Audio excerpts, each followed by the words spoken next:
1 के साथ। कहानी की शुरुआत में हम एक हिटमैन को देखते हैं। हिटमैन उन लोगों को कहा जाता है जिनका काम किसी का खून करना होता है और इस आदमी का नाम साकामोटो है। साकामोटो के सामने कई सारे लोग आते हैं जिन्हें वो एक एक करके मारने लगता है और इस काम में उसे बिल्कुल भी परेशानी नहीं हो रही थी। वो इन सभी लोगों को बुरी तरह से मार देता है और हमें बताया जाता है कि कुछ समय पहले एक लेजेंडरी हिटमैन हुआ करता था जिसका नाम था साकामोटो तारो। हर गैंगस्टर उसके नाम से डरता था और हर हिटमैन उसके जैसा बनना चाहता था। लेकिन एक दिन उसे एक लड़की से प्यार हो गया और उसने अपना हिटमैन वाला काम छोड़ दिया और उसने उस लड़की से शादी कर ली और उनको एक बेटी भी हुई और वो काफी मोटा हो चुका है और अपनी छोटी सी दुकान पर काम करता है। एक दिन एक लड़का साकामोटो को ढूंढते हुए उसके स्टोर तक आ जाता है। इधर साकामोटो एक बच्चे को निशाना लगाते हुए देख रहा था जो बार बार उनकी दुकान पर आता है। अचानक ही इस बच्चे के बैग से इंक की बोतल गिर जाती है जिससे एक आदमी की सफेद पैंट गंदी हो जाती है। ये देख उस आदमी को गुस्सा आता है और वो उस बच्चे को उठा लेता है। वो उस बच्चे को मुक्का मारने वाला था लेकिन साकामोटो उसका हाथ पकड़ लेता है और फिर अपनी पेंसिल उसकी गर्दन में घुसाकर उसे जान से मार देता है। असल में वो उसे मारता नहीं है, बस ऐसा करने का सोचता है और वो आदमी दुकान से बाहर चला जाता है। ये सब उस लड़के ने भी देख लिया था जो साकामोटो को ढूंढते हुए यहाँ आया था। वो जानता है कि साकामोटो उस आदमी को पेंसिल से मारने की सोच रहा था। असल में ये लड़का भी एक हिटमैन है और इसका नाम शिन है। इसे साइकिक भी कहा जाता है क्योंकि ये लोगों का दिमाग पढ़ सकता है। साकामोटो अब इसे एक थप्पड़ मारने का सोचता है जो देख शिन डर जाता है और बोलता है कि मैं शिन हूँ और मैं आपके अंडर काम किया करता था। ये दोनों अब बाहर जाकर बैठ जाते हैं और शिन कहता है कि यानी कि सच में आप एक छोटी सी दुकान पर काम करने लगे हो। शिन चाहता था कि साकामोटो अपने पुराने काम में वापस लौट जाए। साकामोटो अपने मन में कहता है कि मेरे हिटमैन वाले दिन खत्म हो गए हैं। जो सुन शिन बोलता है कि आप लेजेंडरी हिटमैन हुआ करते थे, हर गैंगस्टर आपसे डरता था, आखिर साकामोटो वो सब कैसे छोड़ सकता है। साकामोटो उसकी बात का कोई जवाब नहीं देता और अपने नूडल्स खाने लगता है। शिन कहता है कि अब वो कितना मोटा हो गया है, उसे पहचान पाना भी मुश्किल है। इतना कह के वो अपनी सिगरेट जलाने लगता है लेकिन साकामोटो बिजली की तेजी से उसकी सिगरेट काट देता है क्योंकि यहाँ नो स्मोकिंग का बोर्ड लगा हुआ था। साकामोटो की स्पीड देख शिन समझ जाता है कि भले ही ये मोटा हो गया है लेकिन अब भी उतना ही खतरनाक है और वो चाहे तो शिन को भी मार सकता है। तभी एक डिलीवरी वाला साकामोटो का कुछ सामान लेकर आता है और उसे साकामोटो की हेल्प भी चाहिए थी। जो सुन शिन को लगता है कि शायद साकामोटो अब भी हिटमैन वाला काम करता है और एक आम आदमी होने का दिखावा करता है, लेकिन ऐसा कुछ भी नहीं था। डिलीवरी मैन को अपना पेड़ काटने में साकामोटो की हेल्प चाहिए थी। साकामोटो टाउन के लोगों की छोटे मोटे काम में मदद करता रहता था और बच्चों से लेकर बूढ़ों तक सब उसे पसंद करते थे। इतने बड़े हिटमैन को ऐसे पिद्दी काम करते देख शिन को गुस्सा आता है और कहता है कि उसकी नजर में साकामोटो की रिस्पेक्ट कम हो गई है। इसके बाद शिन अपनी कार में जाके बैठ जाता है और सोचता है कि वो पूरे 5 साल बाद साकामोटो को देख रहा है लेकिन वो अब भी कितना कमाल का है। मोटा शरीर होने के बाद भी उसका ऑरा कम नहीं हुआ। काश वो फिर से उसके साथ काम कर पाता। तभी शिन को अपने बॉस का कॉल आता है जो पूछता है कि क्या तुमने साकामोटो को वापस काम पर आने के लिए मना लिया।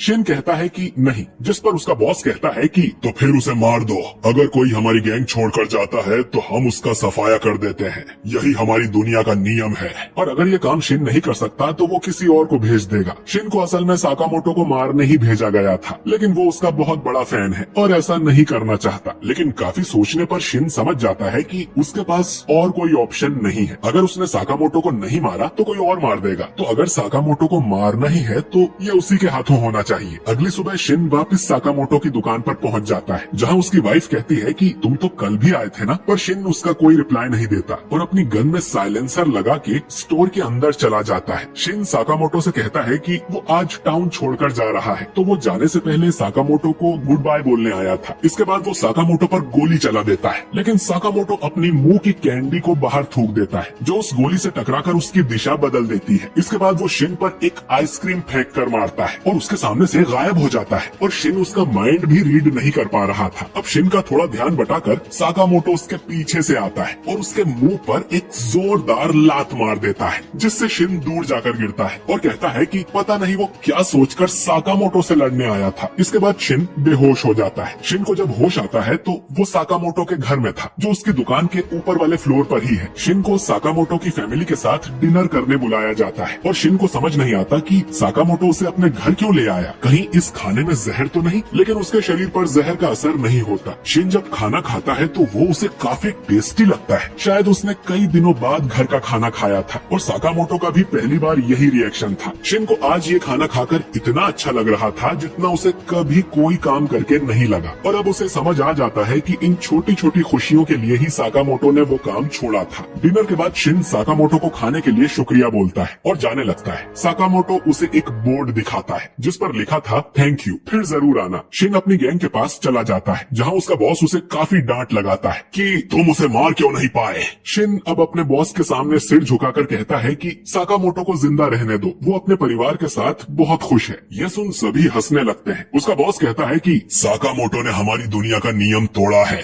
और अपनी जिम्मेदारियों को पीठ दिखाई है, तो हमें उसे मारना ही होगा। शिन अब कहता है कि साकामोटो की जगह मैं मर जाता हूँ, लेकिन उन्हें जिंदा छोड़ दो। बॉस कहता है कि ठीक है, तुम मर गए तो हम साकामोटो को छोड़ देंगे। और फिर बॉस मन में कहता है कि कितना बुद्धू है ये, मैं इसकी बात क्यों ही मानूंगा। उसकी मन की बात शिन सुन लेता है और उल्टा उसी पर गन पॉइंट कर देता है, जिसके बाद इनमें लड़ाई हो जाती है। इधर साकामोटो अपनी दुकान में बैठे ये सब सुन रहा था। इसके बाद वो एक बटन दबाता है जिससे हम देखते हैं कि उसकी दुकान में ढेर सारी गन्स छुपी हुई थी। साकामोटो इनमें से बस एक टेजर गन को उठाकर निकल पड़ता है। इधर शिन किसी तरह जिंदा बचा हुआ था क्योंकि वो अपने आसपास के लोगों का माइंड रीड कर सकता है, तो उसे छुपने में काफी आसानी हो रही थी। एक आदमी तो उस पर बजूका ही फायर कर देता है, लेकिन फिर भी शिन बच जाता है। बॉस सभी से कहता है कि उसके करीब जाओगे तो वो तुम्हारा माइंड पढ़ लेगा, तो दूर रहकर ही उसे घेर लो। शिन की गोलियां अब खत्म हो गई थी और 3 लोग उसे घेर लेते हैं। वो शिन को मारने ही वाले थे, लेकिन साकामोटो पीछे से आकर उन्हें टेजर से करंट लगा देता है। साकामोटो को यहाँ देख शिन और उसका बॉस दोनों चौंक जाते हैं। वो लोग अब साकामोटो को मारने उसकी तरफ बढ़ते हैं, लेकिन साकामोटो जो अपने साथ सिर्फ 2 चॉपस्टिक्स लाया था, वो उनसे ही लोगों को मारने लगता है। वो इन चॉपस्टिक्स से चलती हुई गोलियों को भी पकड़ रहा था और वो बिजली की रफ्तार से सभी को मारने लगता है। वो मोटा जरूर था, लेकिन उसमें ताकत बहुत ज्यादा थी। बॉस अपने आदमियों को साथ में उस पर गोलियां चलाने को कहता है, लेकिन साकामोटो उन सब से बचते हुए उनकी बंदूकों को काट देता है और गुंडों के साथ साथ वो उनके बॉस को भी खत्म कर देता है। ये सब देख शिन समझ जाता है कि ये अब भी लेजेंडरी हिटमैन है। वो पूछता है कि उसे पता कैसे चला कि शिन यहाँ पर है। साकामोटो अब बताता है कि जब शिन बेहोश था तब साकामोटो ने उसकी गन में एक ट्रैकर लगा दिया था। शिन अब कहता है कि अपने वादे के मुताबिक वो आज ये टाउन छोड़कर चला जाएगा, लेकिन साकामोटो उसे अपनी दुकान की एक यूनिफॉर्म दे देता है और कहता है कि उसे 1 घंटे के 400 रुपए मिलेंगे और ओवर टाइम के पैसे अलग से। यानी साकामोटो शिन को अपनी दुकान में काम करने का ऑफर दे रहा था, जिसके लिए वो मान जाता है। और अगले दिन से ही शिन भी साकामोटो के साथ उसकी दुकान पर बैठने लगता है। वो देखता है कि रामेन के सारे कप को साकामोटो ही खाली कर रहा था। अपनी माइंड रीड करने की पावर से शिन लोगों को उनका सही सामान दे पा रहा था और साकामोटो की वाइफ और बेटी को भी वो बहुत अच्छा लगता है। वो बच्चा उसे बाहर चल के खेलने को भी बोलता है, लेकिन शिन कहता है कि अभी उसकी शिफ्ट खत्म नहीं हुई है और ये काम उसके पिछले काम से तो कहीं ज्यादा अच्छा है। वो बच्चा पूछता है कि पहले तुम क्या काम करते थे, जिस पर साकामोटो अपने मन में बोलता है कि उसे बताया तो तुम्हें मार डालूंगा। जो सुन शिन कहता है कि पहले वो सफाई का काम करता था और ये एपिसोड यहीं पर खत्म हो जाता है। तो दोस्तों, साकामोटो और शिन की लाइफ में अब क्या खतरा आएगा ये तो हमें अगले एपिसोड में ही पता चलेगा। अगर आप चाहते हैं कि मैं अगला एपिसोड भी एक्सप्लेन करूं तो कमेंट बॉक्स में यस जरूर टाइप करें।